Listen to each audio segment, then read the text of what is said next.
Today is Thursday, January 29th. We'll tell you about the ongoing confrontations between activists and federal agents in Minnesota, Stephen Miller's change of tone about the Alex Pretti shooting, and a new video of Pretti officials say is now part of the investigation. Also, what FBI agents were looking for when they raided an elections hub in Georgia yesterday, and where America's next winter storm is expected to hit. Plus, the latest interest rate decision from the Fed, the growing list of businesses contributing to so-called Trump accounts, and the show streamed more than any other in 2025, despite not putting out any new episodes. Those stories and even more news to know next. Welcome to The Newsworthy, all the day's news in less than 15 minutes. I'm Erica Mandy. Thanks so much for being here. Let's do this. From Washington, D.C. to Minneapolis, Minnesota, leaders have spoken about easing tensions, but there's little evidence of any real significant changes. The AP is reporting about even more confrontations between federal officers and activists in Minneapolis and St. Paul that happened just yesterday. Agents have still been seen using pepper spray on crowds and breaking in car windows. And Attorney General Pam Bondi said 16 people were arrested yesterday on charges of assaulting, resisting, or impeding law enforcement in Minnesota. Now, this comes on top of dozens of other arrests already this month of people the Trump administration has referred to as rioters. But many community leaders say the vast majority of people in Minnesota are peaceful and just trying to look after their neighbors. Last night, hundreds of people also turned up to a peaceful vigil to honor ICU nurse Alex Pretti, who was killed by immigration agents on Saturday. They included some of his former patients who spoke about the impact he made. Many more protests are still being planned for today and later this week. And celebrities are encouraging even more people to turn out or speak out against the immigration crackdown. For example, Katy Perry, Pedro Pascal, Billie Eilish, Jamie Lee Curtis, Kerry Washington, Glenn Close, Martha Stewart, and the Union for NBA Players.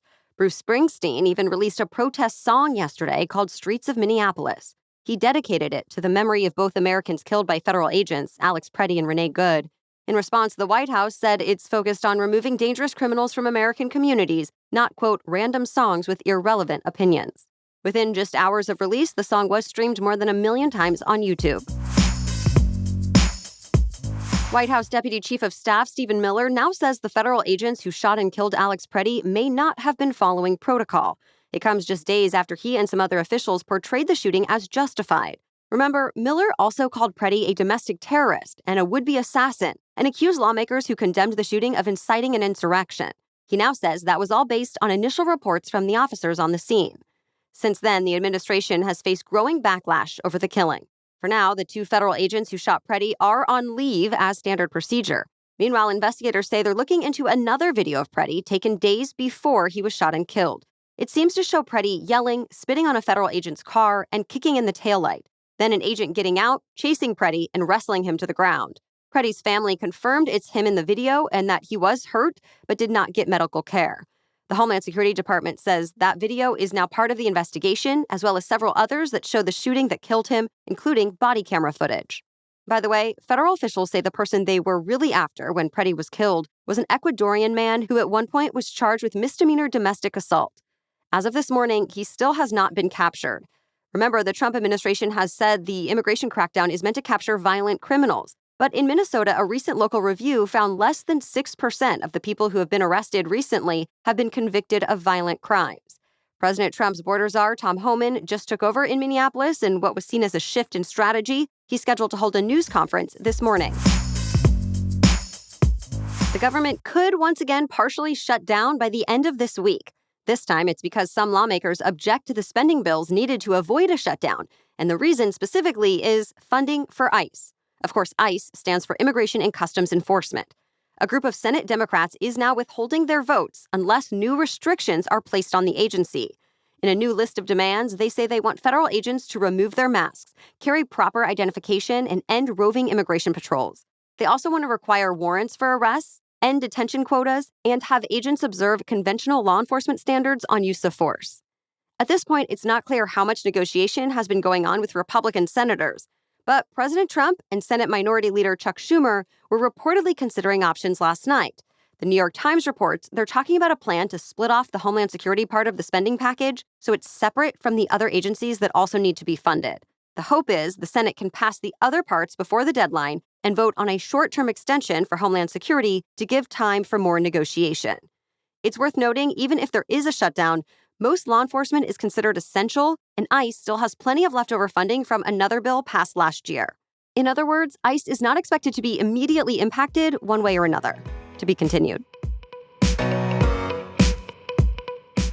FBI agents searched the main election office in Fulton County, Georgia yesterday. That's the jurisdiction that's been at the center of President Trump's claims the 2020 election was stolen from him. As we've told you, he repeatedly said the county produced fake results, despite several courts and election authorities saying the results were legitimate. Georgia election officials even conducted 2 recounts to confirm them. Flash forward 5 years, and a Fulton County spokesperson said the agents were specifically looking for records related to the 2020 election.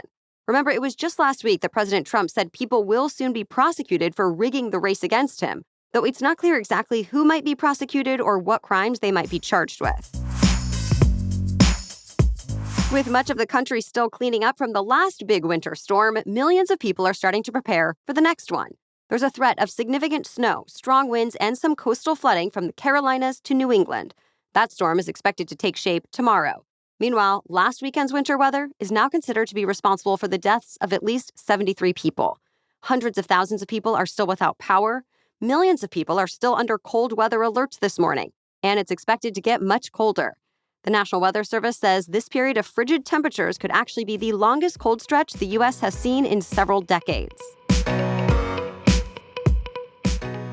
More news is still ahead, but first a quick break to talk about our sponsor.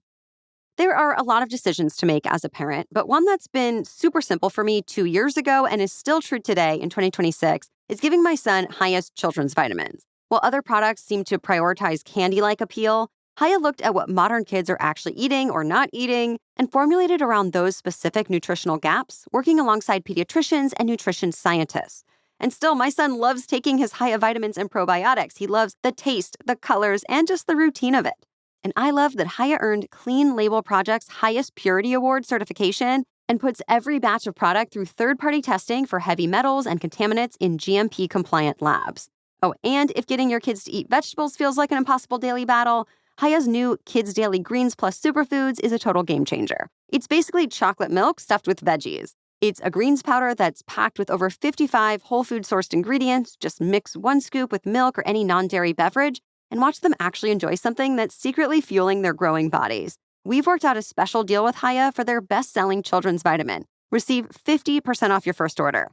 To claim this deal, you must go to hiyahealth.com/newsworthy. This deal is not available on their regular website. Go to hiyahealth.com/newsworthy to get your kids the full-body nourishment they need to grow into healthy adults. Now back to the news. For the first time in 6 months, the Federal Reserve has decided to leave interest rates alone. The central bank had already cut its benchmark rate the last 3 straight meetings, getting it down to a range of 3.5% to 3.75%. Since it last met, the Fed noted some positive signs in the economy, like a stabilizing job market. But with inflation still above target, it still voted to keep things right where they are for now, and didn't give any clues as to when the next cut might happen. Of course, that goes against what President Trump wants, which is much lower interest rates as soon as possible. The president is expected to nominate a new Fed leader soon, since Jerome Powell's term as chair ends in May. When asked to give advice to his future successor, Powell said, quote, "Don't get pulled into elected politics." The so-called Trump accounts are getting more support from big businesses and celebrities. Remember, the U.S. Treasury already announced plans to deposit $1,000 into investment accounts for all children born between 2025 and 2028. But for it to make the most difference, it needs a private sector buy-in. Well, yesterday, Visa announced it will let credit card holders use reward points to help fund those accounts. JP Morgan Chase, Bank of America, and Intel also announced they'll match the U.S. government's contributions for eligible employees. And musician Nicki Minaj said she'd invest hundreds of thousands of dollars for accounts belonging to the children of her fans. One pro-Trump group also plans to promote the accounts with an ad airing shortly after the national anthem at the Super Bowl next month.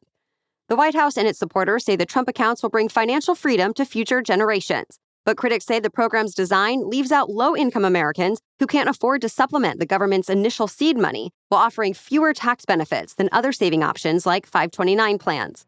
Either way, parents and guardians can start contributing to Trump accounts on July 4th. Another batch of prescription drugs is about to be up for Medicare price negotiations. The latest list includes the GLP-1 drug Trulicity for diabetes and Botox for things like migraines and muscle spasms, as well as prescriptions for Crohn's disease, HIV, rheumatoid arthritis, asthma, and more. Quick reminder, the government now has the authority to haggle over prices on the costliest prescription drugs each year because of a law that was passed back in 2022. The first round of negotiated prices came for prescriptions meant to treat cancer, diabetes, heart disease, and more. And those just went into effect this year. The negotiated prices for the new batch of drugs will go into effect in 2028. Drug makers can choose not to negotiate, but doing so would likely mean removing their drugs from Medicare, which is one of the country's largest markets. Of course, Medicare is government-run health insurance for people 65 and older and some younger people with disabilities.